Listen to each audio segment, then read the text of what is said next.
नवी मुंबई महापालिकेत भाजपला एकहाती सत्ता मिळवून देण्यात निर्णायक भूमिका बजावणारे राज्याचे वनमंत्री गणेश नाईक यांनी शहराच्या महापौर आणि उपमहापौर पदासाठी सक्षम, अनुभवी आणि विश्वासार्ह नेतृत्वाची निवड करून पक्षाच्या दूरदृष्टीपूर्ण निर्णयाची पुन्हा एकदा प्रचिती दिली आहे. नवी मुंबई महापालिकेतील या अत्यंत महत्त्वाच्या पदांसाठी अखेर भाजपकडून उमेदवारांची अधिकृत घोषणा करण्यात आली आहे. महापौर पदासाठी नेरूळ प्रभाग क्रमांक 23 येथील भाजपच्या नगरसेविका सुजाता सूरज पाटील आणि उपमहापौर पदासाठी वाशी प्रभाग क्रमांक 18 येथील ज्येष्ठ नगरसेवक दशरथ भगत यांच्या नावावर पक्षाने शिक्कामोर्तब केलाय. आज दोन्ही उमेदवारांनी मनपा सचिव संघरत्ना खिल्लारे यांच्याकडे आपले उमेदवारी अर्ज सुपूर्द केले.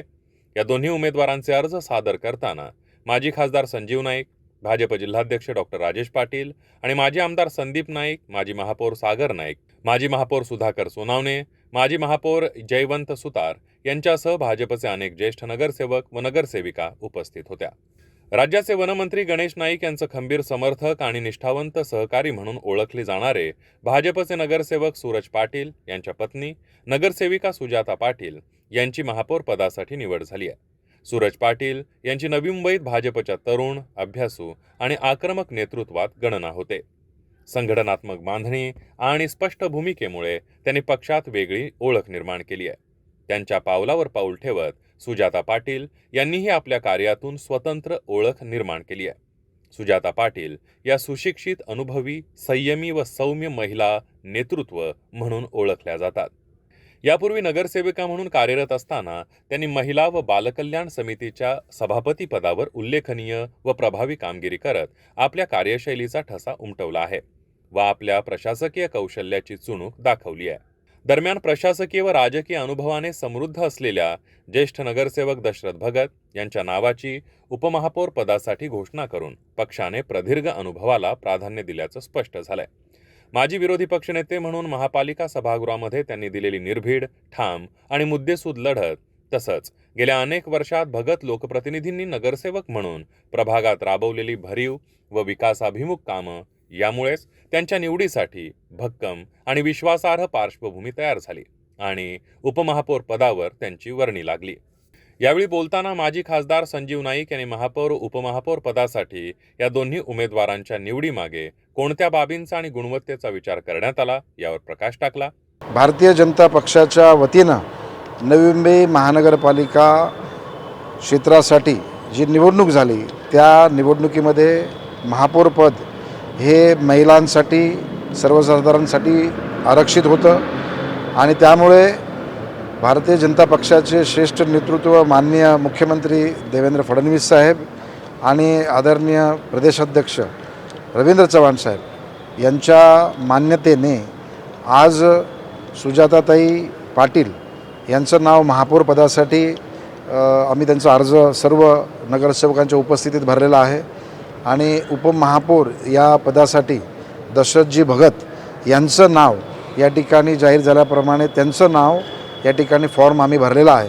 त्याच्यामुळे हे दोन्ही उमेदवार, एक महापौर म्हणून सुजाताताई पाटील आणि उपमहापौर म्हणून दशरथजी भगत यांची या ठिकाणी निवड करण्यात आलेली आहे पक्षाच्या वतीनं आणि मला विश्वास आहे की हे दोन्ही व्यक्तिमत्व जे निवड केलेले आहेत ह्या व्यक्तिमत्वाच्या माध्यमातून नवी मुंबईचा पुढचा कालावधीचा जो कार्यकाल आहे तो जनतेसाठी केला जाईल आणि पक्ष नेतृत्वाच्यावरती जो पक्ष नेतृत्वाने जो विश्वास दर्शवलेला आहे यांच्यावरती त्या पद्धतीनं हे दोन्ही मंडळी काम करतील. त्यांना आमचे सर्व नगरसेवक नगरसेविका हे त्यांच्याबरोबर सहकार्य असतील आणि हे कशामुळे झालं आणि का झाला हा इथे विषय नाही आहे.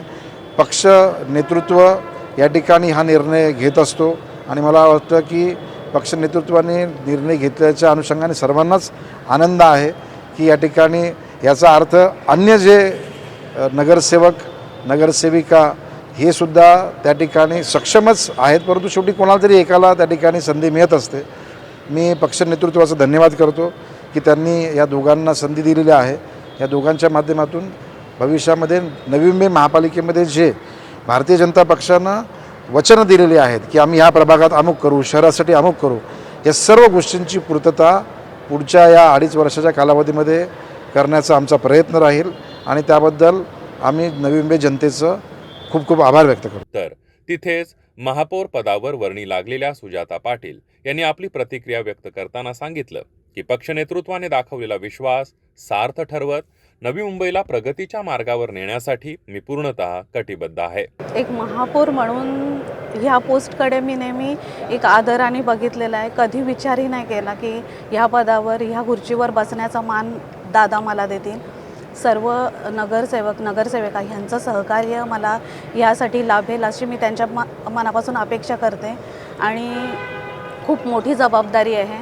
नवी मुंबईचं प्रथम नागरिक पद हे खूप मोठं पद आहे आणि ते मी मनापासून आणि पूर्ण माझ्या शक्तीनिशी चांगल्या पद्धतीने कार्यरत राहण्याचा प्रयत्न करेन. प्राथमिकता मी महिला म्हणून आवर्जून ज्या महिला माझ्याकडे आतापर्यंत 2 टर्ममध्ये नगरसेविका असताना आलेल्या त्या महिलांसाठी, वृद्ध महिलांसाठी काहीतरी करण्याचा प्रयत्न करेन.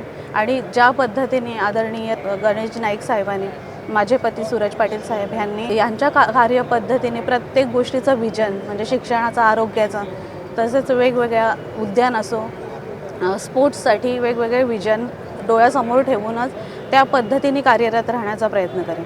विरोधात बसणारी कोणी माणसं नाही आहेत, ती एक वृत्ती आहे आणि कुठल्याही वृत्तीला आपल्या चांगल्या वृत्तीने आपण हँडल करू शकतो.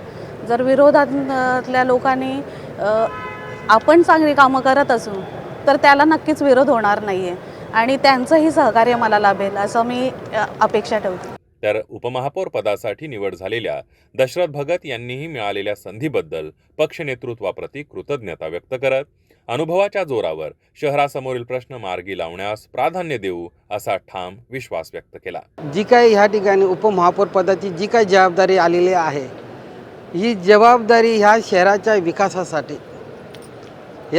विकासासाठी आणि जी काही भारतीय जनता पक्षाने जो काही या ठिकाणी वचन दिलेलं आहे, पूर्ण या शहराप्रती भारतीय जनता पक्षाने कॉमन वचननामा दिलेला आहे आणि प्रत्येक नगरसेवकाने देखील आपला वचननामा दिलेला आहे. त्या वचननाम्याची वचनपूर्ती ही ध्येयपूर्ती करण्यासाठी नाईक साहेबांच्या नेतृत्वात आम्ही कटिबद्ध राहू.